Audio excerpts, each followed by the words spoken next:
We often treat academic confidence as a result of high performance. The logic is linear: study hard, ace the test, and feel assured once the grade is in hand. But psychological data points in the opposite direction. That internal sense of assurance acts as the precursor to the result. It is the operational engine that produces the high grade in the first place. To establish this link, researchers in India's Faridkot district surveyed 200 ninth grade students. They measured subjective self-confidence levels and then mapped them against the students' cumulative academic records. This scatter plot of the Faridkot data reveals a sharp upward trend. The study found a massive 0.73 positive correlation between a student's self-confidence and their actual academic achievement. While female and urban students in this sample exhibited higher confidence baselines, that central link between belief and grades remained unbreakable across every demographic.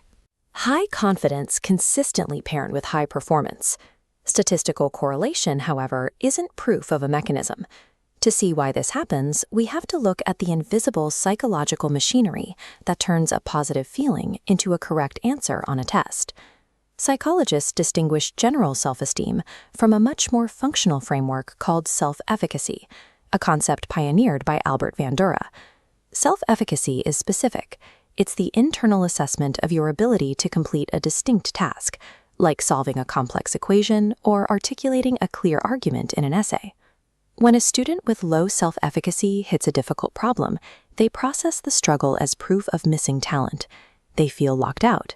This triggers a defensive cascade: high anxiety, writing apprehension, and eventually a surrender to learned helplessness. Because they believe success is impossible, they stop the effort required to achieve it. A student with high self-efficacy views that same difficulty as a skill to be mastered. They see the struggle as a necessary part of the training process, not a verdict on their intelligence. This belief allows them to set higher goals and view every error as data. Instead of quitting, they adjust their strategies and exert the sustained effort necessary to overcome the hurdle. Self-efficacy determines how the brain filters difficulty. It dictates whether a student sees a challenge as a threat to be avoided or a problem to be solved, effectively deciding the outcome before the work even begins. However, the quality of this confidence matters. There is a specific trap in tying your self-worth strictly to your GPA, known as contingent self-esteem. When a student's entire value is contingent on a specific metric, like getting an A, their confidence becomes brittle. A single low grade can cause their entire sense of self to collapse.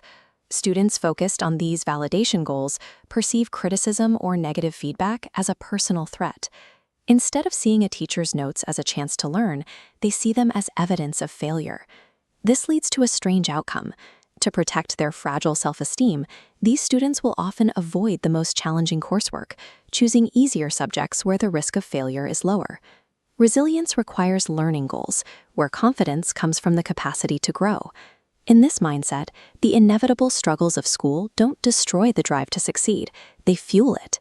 These psychological mechanics create a self-fulfilling prophecy in the classroom.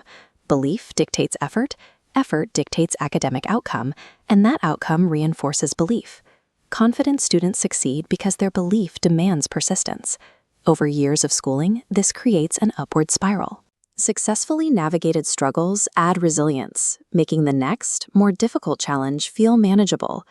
These internal feedback loops aren't generated in isolation.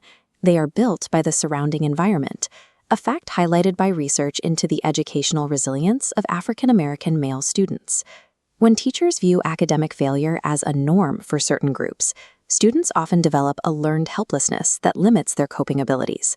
Conversely, resilience is built through high expectations, community collaboration, and strong family support.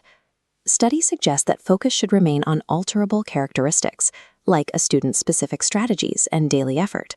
Praising these habits rather than fixed intelligence provides the actual scaffolding for long-term confidence. The classroom is a laboratory for engineering belief. Lasting academic growth begins only when a student recognizes struggle as a sign of progress and sees their capability as something they can expand.